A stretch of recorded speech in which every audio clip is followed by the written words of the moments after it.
Akıllı evlerle ilgili yepyeni bir seriye başlıyoruz. Bu seride evimizi sıfırdan akıllı hale beraber getireceğiz. İlk önce kısaca akıllı cihazlardan bahsetmek isterim. Şu anda elimde bir akıllı priz bulunuyor. Bu prizi fişe taktığımda internete bağlanıyor ve internet üzerinden bunu açıp kapayabiliyorum. Bunun için mobil cihazımı kullanmam gerekiyor. Fakat burada şöyle bir problemle karşılaşıyoruz. Evimizi akıllı hale çevirmeye çalıştığımızda farklı markalardan farklı cihazları almamız gerekebiliyor.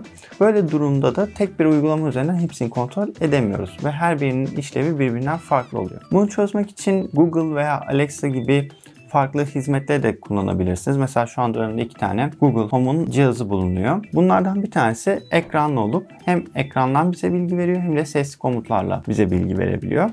Diğeri ise sadece sesli komutlarla çalışan, sesli komut üzerine cevap veren bir cihaz. Farklı markadan olan cihazları bunlarla da entegre edebiliyorsunuz. Tabi uyumluysa burada da bu sefer alacağınız cihazın hangi sistemle uyumlu olduğuna bakmanız gerekiyor. Mesela Google sistemi kullanıyorsanız Google'la uyumlu olması gerekiyor. Veya Alexa kullanıyorsanız Alexa ile uyumlu olması gerekiyor. Burada da tabii ki problemler çıkabiliyor, yani her cihaz her sistemle uyumlu olmayabiliyor. Bizim de şu anda sıfırdan kuracağımız ekosistemde bir Raspberry Pi kullanacağız. Bunun detaylarına daha sonra değineceğiz zaten. Ve Home Assistant kurup bütün sistemimizi Home Assistant üzerinden yapacağız. Siz de dilerseniz Home Assistant'ı tercih edebilirsiniz veya bahsetmiş olduğum Google, Alexa veya direkt cihazın kendi uygulamasını kullanaraktan bir akıllı ev inşa edebilirsiniz. Zaten zamanla ihtiyaçlarınızı anlayıp buna göre sisteminizi büyüteceksiniz. Hani ben bir süredir akıllı ev sistemleriyle ilgileniyorum fakat daha yeni Home Assistant'a geçeceğim. Anlattığım gibi ilk başta mobil uygulamayla başlamıştım. Ondan sonra Google sistemine geçtim ve şimdi de sizinle beraber Home Assistant sistemine geçeceğim. Ve bu süreci de beraber paylaşıyor olacağız. Burada Home Assistant'ı tercih etme sebeplerinden biri de diğer cihazların yetersiz kalması. Ne gibi yetersizlikleri olabiliyor? Mesela bir otomasyon sistemi kurmak istediğinizde otomasyon tam olarak cevap veremeyebiliyorlar. Örnek olarak mesela bir sensör bir şeyi tetikleyip oradan zincirleme bir olay gerçekleşmesini istiyorsanız ve bunları böyle ince detaylarla ayarlamak istiyorsanız diğer firmalar o konuda çok yeterli cevaplar veremeyebiliyor. Eğer ki bir de yazılım bilginiz varsa Home Assistant üzerinde yapabileceğiniz kod değişiklikleriyle istediğiniz her şeyi yapabiliyor oluyorsunuz. Zaten buna uzunca bir seri devam edeceğiz. Ben de yepyeni sistemler inşa edeceğim. Mesela örnek olarak şu anda Google'da kullandığım bir sistemi sizinle paylaşmak istiyorum. Ben günaydın komutunu verdiğimde öncelikle bir akıllı priz ile bilgisayarım bağlı ve bu akıllı priz devreye girerekten bilgisayarımı açıyor. Daha sonrasında Google benimle o günle ilgili birkaç bilgi paylaşıyor. İlk önce saati söylüyor. Ardından hava durumunu söylüyor. Eğer ki o gün takviminde yapılacak bir şey varsa takvimde kayıtlı olan etkinlikleri saatiyle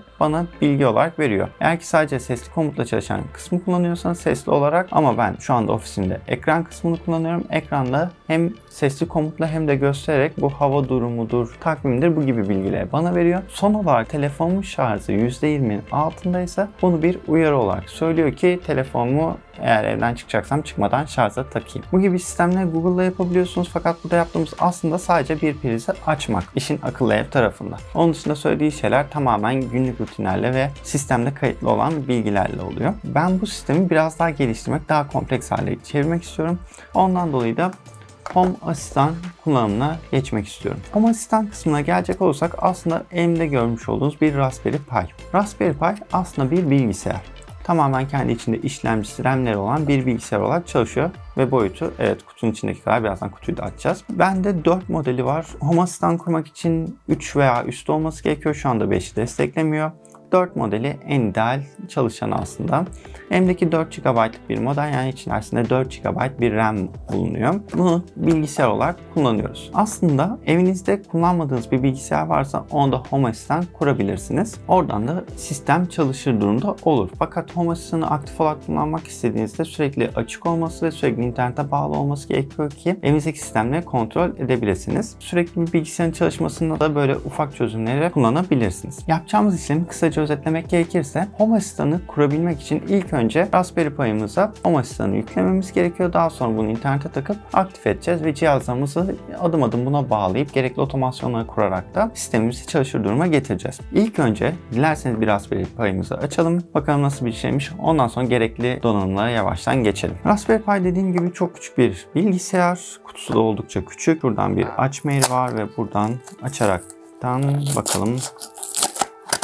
Evet. Açtığımızda şu şekilde bir bilgisayar bizi karşılıyor. Burada neler var diyecek olursanız kendi üzerinde işlemcisi bulunuyor. 4 tane USB girişi, bir tane Ethernet girişimiz bulunuyor. Bir tane Type-C'den şarjımız bulunuyor ve diğer soketlerimiz de bulunuyor. Yani bunun üzerine dilerseniz bir tane robotik sistem de kurup robotik işlemleri de gerçekleştirebiliyorsunuz. Fakat biz bunu da kullanmayacağız. Sistemimizi çalıştırmadan önce ufak bir hatırlatma yapayım. Üzerindeki Type-C portuna telefon şarjını takmanızı önermem. Çünkü genellikle amperler yetersiz oluyor. Ondan dolayı uygun bir adaptör kullanmanız gerekiyor. Ben direkt Raspberry Pi'nin orijinal adaptörünü tercih ettim. 5 volt ve 3 amper çıkışı bulunan bir adaptör. Bununla Raspberry Pi için gerekli olan gücü sağlayacağım. Bunu açıyorum. İçerisinden normal bir Type-C kablomuz çıkıyor. Bununla Raspberry Pi'mize sürekli güç sağlayacağız. Onun dışında Home Assistant'ı kurmak için bir SD kartı ihtiyacımız var demiştik. Bunun için de bir micro SD kart kullanacağız. Bunu da açalım. 32 GB'lık bir micro SD kart sizin için yeterli olacaktır. Buna da Home Assistant kurup Raspberry Pi üzerinde çalışmasını sağlayacağız. Ve son olarak ihtiyacımız olan şey bir internet kablosu. Direkt Wi-Fi ile de bağlayabilirsiniz. Sistemin düzgün çalışması ve hızlı bir şekilde çalışması için ufak bir kabloyla bağlamanızı tercih ederim. Çok uzun bir kablo almanıza gerek yok. Buna aktif olarak erişmeniz gerekmiyor. Direkt modeminizin yanında konumlandırabilirsiniz. Videonun ilerleyen dakikalarında bunun için bir tane 3D yazıcıdan kutu basacağız. Piyasada satılan kutular var. Onları da tercih edebilirsiniz. 3D yazıcınız varsa kendiniz de istediğiniz kutuyu bunun için basabilirsiniz. Eğer ki bir 3D yazıcınız yoksa da aşağıda bulunan linkten özel siparişler verebilirsiniz. Bugünkü yapacağımız sistem bu şekilde olacak. İçerisinde Home Assistant kuracağız ve neler oluyor ona bakacağız. İlerleyen videolarda hatta yayıncılar için bir tane ışıklı sistem yapmayı düşünüyorum ve bütün ofis odasını akıllı hale adım adım getirip daha sonrasında da eve akıllı hale getirecek adımlara geçmek istiyorum. Burada da önerileriniz varsa onları da yapabiliriz. İlk önce dilerseniz bir Home Assistant kuralım, bir takalım. Daha sonra 3D modelimizi basalım. Ardından da Home Assistant'ın kurulumunu tamamlayalım. Evet, şimdi bilgisayarımıza geçtik. Bu işlemi yapmak için homeassistant.io sitesine gidiyoruz. Yukarıda bulunan panelde Getting Started dediğimizde zaten bize yapmamız gereken bütün adımları burada veriyor. İlk önce yükleme adımına geliyoruz. Biz Home Assistant'ı Raspberry Pi'de kullanacağımız için bunu seçiyoruz. Fakat başka cihazlarda farklı şekillerde kullanacaksanız onları da buradan seçebilirsiniz. Raspberry Pi'ye geliyorum. Ondan sonra View Tutorial deyip nasıl kurulacağını görüyorum. Burada gerekli bilgileri bana veriyor. Raspberry Pi 3 model B uygun ama A'da yeterli RAM yok. Eğer ki 4 ile kullanırsan da şahane olur şeklinde bize burada söylüyor. Biz zaten kurulumuzu Raspberry Pi 4'e yapacağız. Aşağı indiğimizde bizden Raspberry Pi'nin bir software olduğunu ve bunu kurmamızı istiyor. Tıklayıp sitesine gidiyorum ve burada Windows için indirebilirim. Eğer siz Mac veya Ubuntu kullanıyorsanız onunla da buradan indirebilirsiniz. İndirme işlemini tamamladığınızda şu şekilde bir Raspberry Pi uygulaması karşımıza çıkıyor. Bize ilk başta hangi Raspberry Pi'yi kullandığımızı soruyor. Ben Raspberry Pi 4'ü kullanıyorum. Model B ve 400 modelleri de burası için uygun. Bunu seçiyorum. İşletim sistemini seçin. Direkt Raspberry Pi'nin kendi içerisine bir operating system yükleyebilirsiniz. Fakat biz Home Assistant kurmak istiyoruz. Bundan dolayı aşağı indiğimizde Other Specific Purpose Operating System'ı burada görüyoruz. Bunu seçiyoruz. Burada farklı sistemlerle ilgili kurulumlar yapabiliyorsunuz. Biz Home Assistant kuracağız. Ondan dolayı Home Assistant and Home Automation'ı seçiyoruz. Buradan tekrardan Home Assistant'ı seçiyoruz ve ilk seçeneği buradan seçiyoruz. Bu da tamam.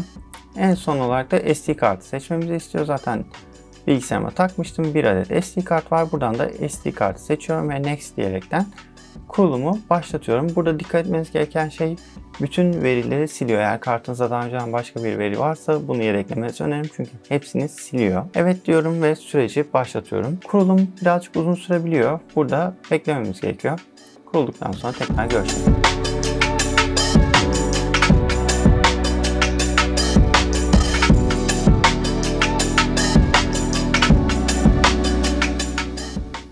Evet, kurulumumuz bitti. Okuyucuyu çıkartabilirsiniz diyor. Buraya devam et diyorum.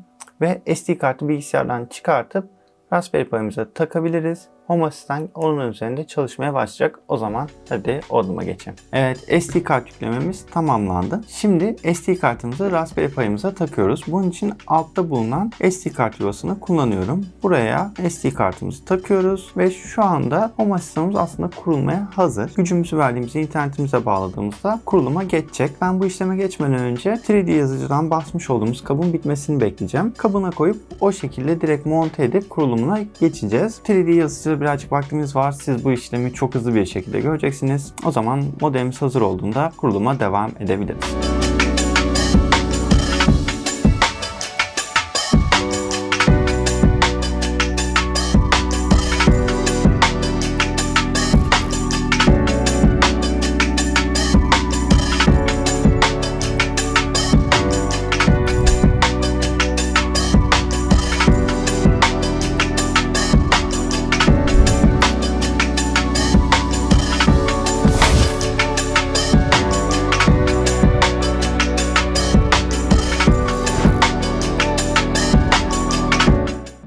Evet, baskılarımız bitti. Home Assistant'ı Ethernet kablosuyla internete bağladım ve gücünü verdim. Bilgisayardan da Home Assistant.local 2.8023 portundan panele erişim sağlıyorum. Home Assistant 8123 portunu kullanıyor. Buradan süreci takip ediyorum. İlk bir 20 dakika yüklenmesi sürüyor. Ondan sonra kayıt işlemleriyle devam edeceğiz. Burada şunu demek istiyorum. İlk başta bağlamaya çalışırken hiçbir şekilde ekran alamıyordum, hata alıyordum. Birkaç tane denemeler yaptım. Olmadı. Başka bir kabloyla tekrardan bağladığımda düzgün bir şekilde çalıştığını gördüm. Siz de hata alırsanız bu tarz problemlere bakabilirsiniz. Bir monitöre HDMI kabloyla takıp sorunun ne olduğunu çözmeye çalıştım. Orada IP adresi almadığını gördüm ve tekrardan bağlantısını kontrol ettikten sonra sorun çözüldü. Siz de bir problem alırsanız HDMI kabloyla bir monitöre bağlayıp hatanın nereden geldiğini görebilirsiniz. Orada IP adres kısmı boş kalıyordu. Oradan bu hatayı fark ettim ve düzelttim. Şimdi bir bekleyelim, yaklaşık 20 dakika süreceğini söylüyor. İşlem bittikten sonra tekrardan kuruluma devam edelim. Evet, işlem bitene kadar tam kaydı durdurayım dedim ve durdurmaz işlem bitti. 20 dakika sürmedi. Belki daha öncesinde önden bir yükleme yaptıysa ondan kaynaklı olabilir. Neyse, biz adımımıza devam edelim. Akıllı evimi yarat seçeneği tıklıyorum. Burada bir isim, kullanıcı adı gibi bilgiler istiyor ve parola istiyor. Hesap oluştur diyerekten hesabımı oluşturuyorum. Sizden bir konum seçmenizi istiyor. Burayı direkt ev adresinizi de girebilirsiniz ama o kadar detay vermek istemiyorsanız ilçe bazında bilgiler de girebilirsiniz. Bu hava durumu gibi bilgileri almak için kullanışlı olacak. Ondan dolayı ben sadece İstanbul olarak giriyorum. İstanbul'u benim için konum belirlesin diyorum ve sonraki adıma devam ediyorum. Burada anonim olarak sizin verilerinizi geliştirmeye yönelik kullanmayı soruyor. Ben bunu istemiyorum, tercih etmiyorum. Yani siz de paylaşmak zorunda değilsiniz. Eğer paylaşmak istemiyorsanız hiçbirini seçmeyip direkt ilerleyebiliyorsunuz. Şu an evdeki cihazları buldu. Tabii ki buranın sayısını artacağız, farklı cihazları da artacağız. Eğer burada bir cihaz bulmazsa problem de değil. Bitir diyerekten süreci bitiriyorum ve beni ilk ekrana atıyor. Direkt ofis ve salon olarak Google Hub'larını buldu. Burayı